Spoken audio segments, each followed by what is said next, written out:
Let us pray in the name of the Father, and of the Son, and of the Holy Spirit. Amen.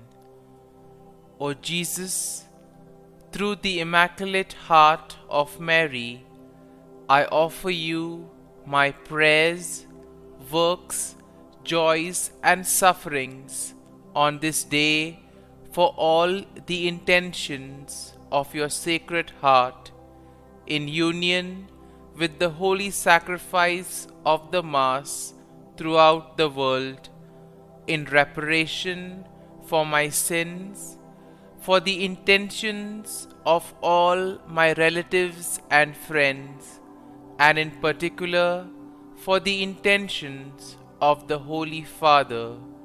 Amen. Let us pray for the intentions of the Holy Father for the month of October.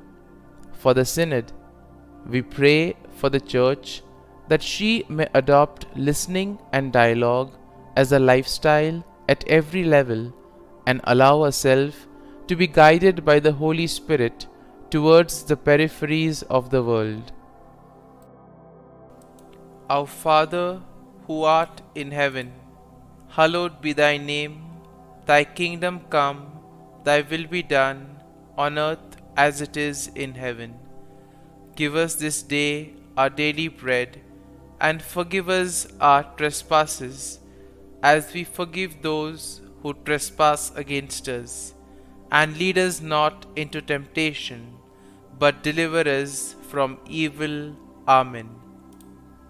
Hail Mary, full of grace, the Lord is with you.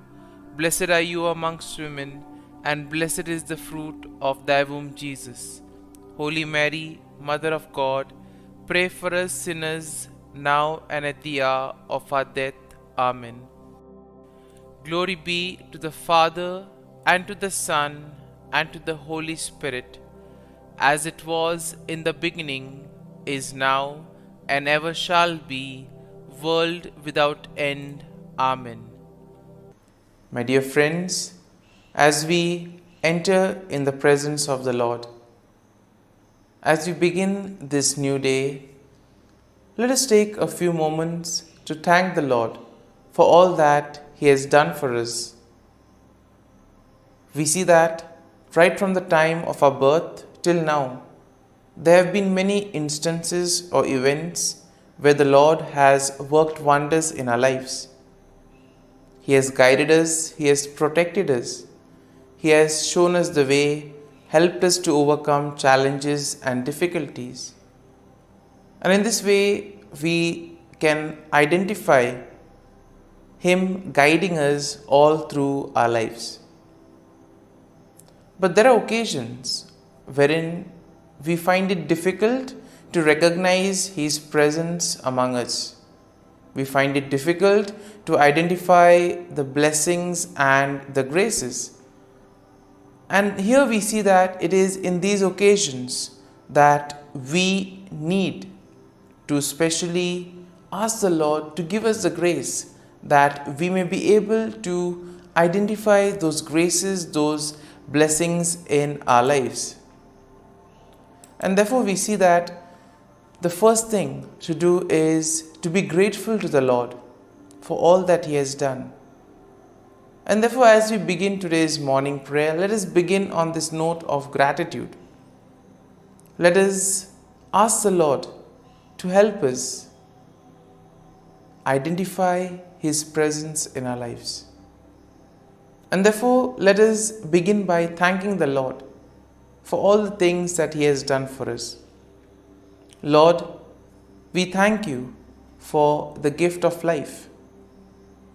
We thank You for giving us talents, opportunities, and various gifts that enable us to become better persons, and also that enable us to reach out to others and make a difference in the lives of others. Lord, we also want to thank You for the gift of our family members, friends, relatives, near and dear ones, and all those who play a very important role in our lives. We see that it is these people who have been instrumental in making us who we are. They are the ones who have devoted their time, energy, and effort. And as a result of it, they have molded us and they have made us better individuals. So today, Lord, in a very special way, we ask you to bless all their endeavors and give them all the graces that they may require in life. We also thank you, Lord, for giving us the gift of this day, a day that would help us in many ways to appreciate the good things that you have done for us, a day wherein we may complete some thing that was left behind, or a day that may present to us various challenges. Whatever be the situation, Lord, we ask you to be with us and guide us. Allow us to be led by you. Lord, we also thank you for the opportunities, for the experiences that you have given us in life. There have been many experiences wherein we have enjoyed, and these are the experiences that we want to cherish in life. But at the same time, there have also been those experiences and those moments wherein we have found it difficult to accept them. These are the experiences that have been learning experiences. They have taught us a lot in life. Though they may have been hard, bitter, but still they have given us a valuable lesson. They have made us stronger.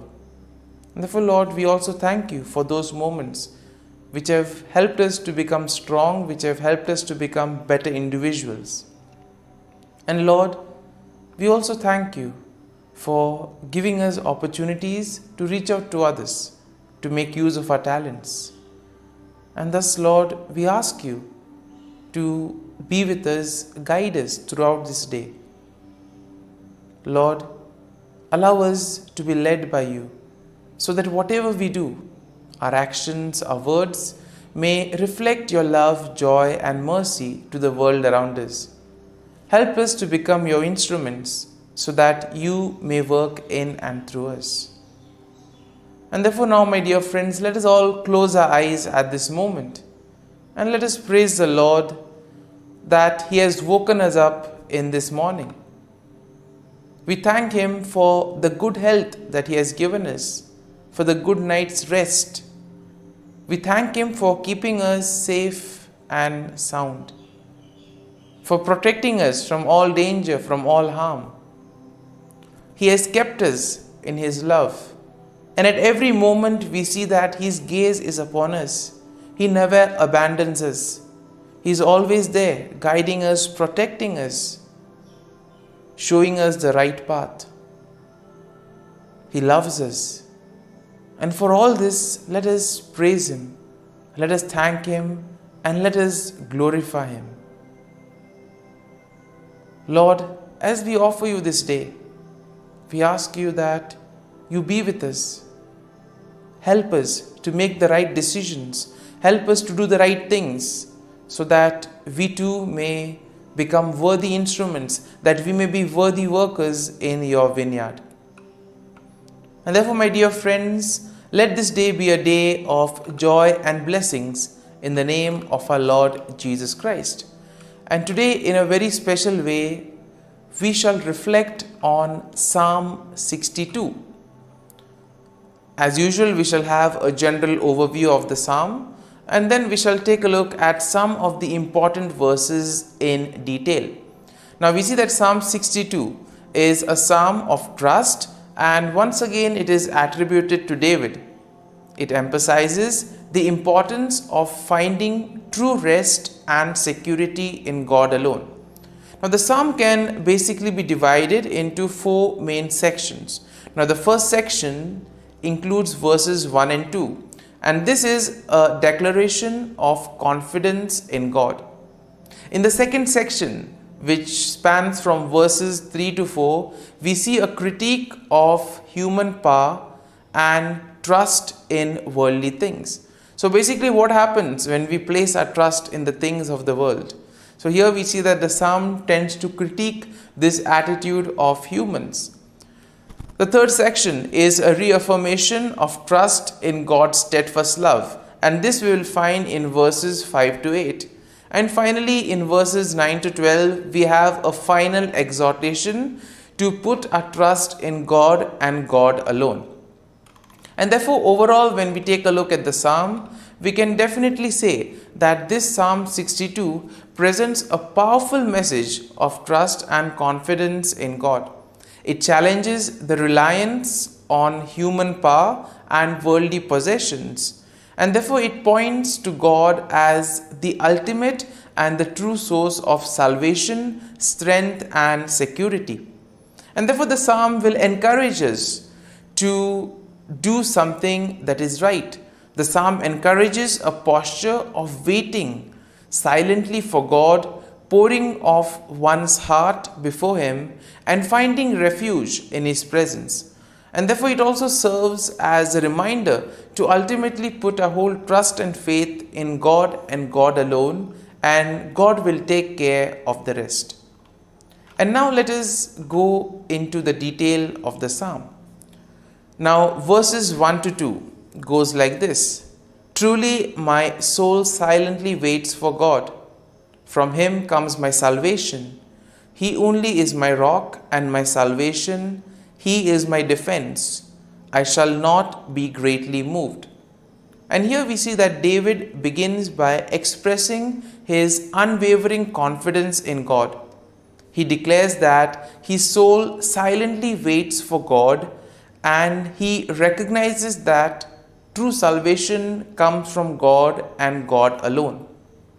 And therefore we see that David will acknowledge God as his rock, his salvation, and his defense. And thus we see that David affirms that God will help him. And because of this, David will not be shaken up or be distressed by any external circumstances, or he will not be affected by the things of the world. In verses 3 to 4, it goes like this. How long will you attack a man?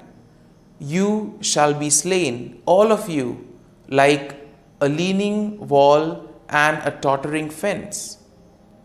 They only consult to cast him down from his high position. They delight in lies. They bless with their mouths, but they curse inwardly. And in this second section, we see that David criticizes those who rely entirely on human power and those who place their trust and faith in worldly things. And therefore he addresses his enemies and he exposes their deceitful intentions and actions. In this way we see that David points out their hypocrisy, and he warns them of the impending destruction if they continue on this same path. And we see that he uses quite a powerful imagery, comparing them to a leaning wall and a tottering fence, something that will eventually come crashing down. Now in verses 5 to 8 go like this. My soul waits silently for God alone, for my expectation is from Him. He only is my rock and my salvation. He is my defense. I shall not be moved, because in God is my salvation and my glory, the rock of my strength, and my refuge is in God. Trust in Him at all times, you people. Pour out your heart before Him. God is a refuge for us. Once again, we see that the image of the rock is quite strong here for David. Rock as a shelter, rock as something that will protect, that will preserve from harm.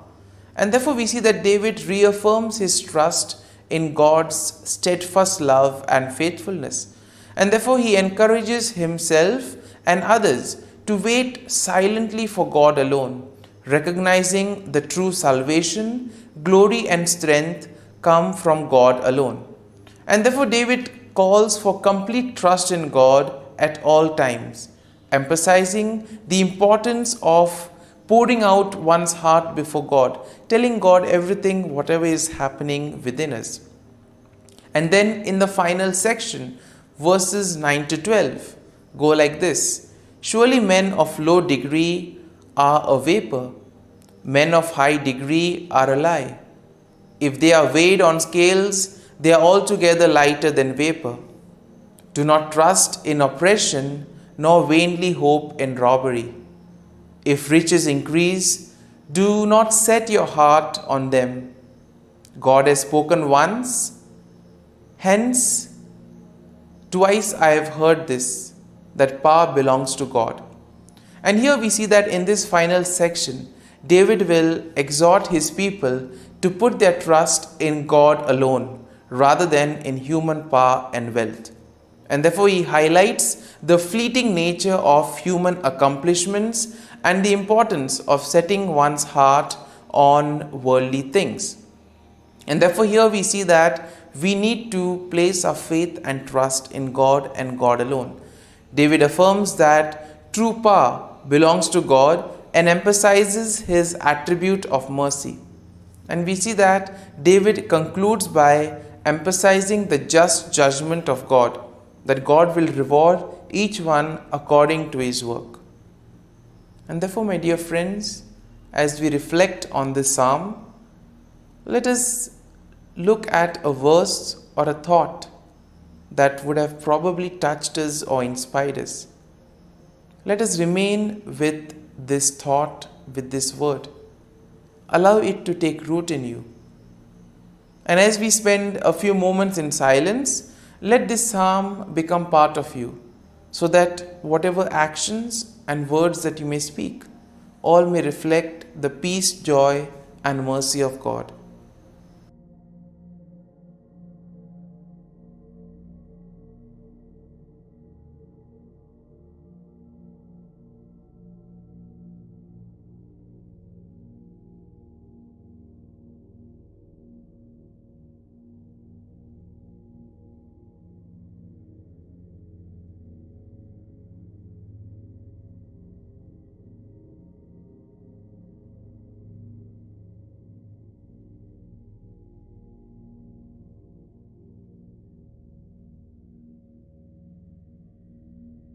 Prayer to Saint Michael the Archangel for protection.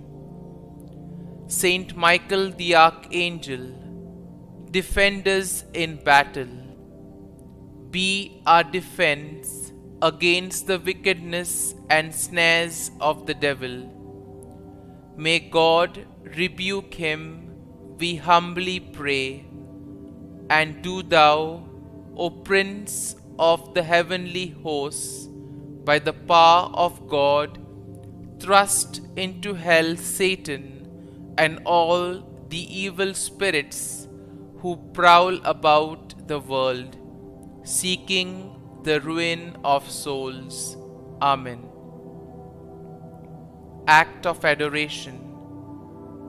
O Sacrament most holy, O Sacrament divine, all praise and all thanksgiving be every moment thine.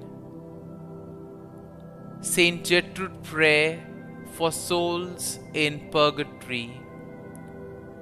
Eternal Father, I offer thee the most precious blood of thy divine Son, Jesus, in union with the masses said throughout the world today, for all the holy souls in purgatory, for sinners everywhere, for sinners in the universal church, those in my own home and within my family.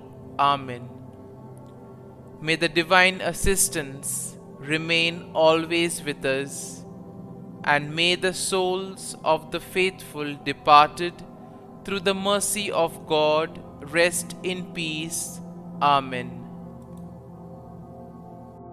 Glory be to the Father, and to the Son, and to the Holy Spirit, as it was in the beginning, is now, and ever shall be, world without end. Amen.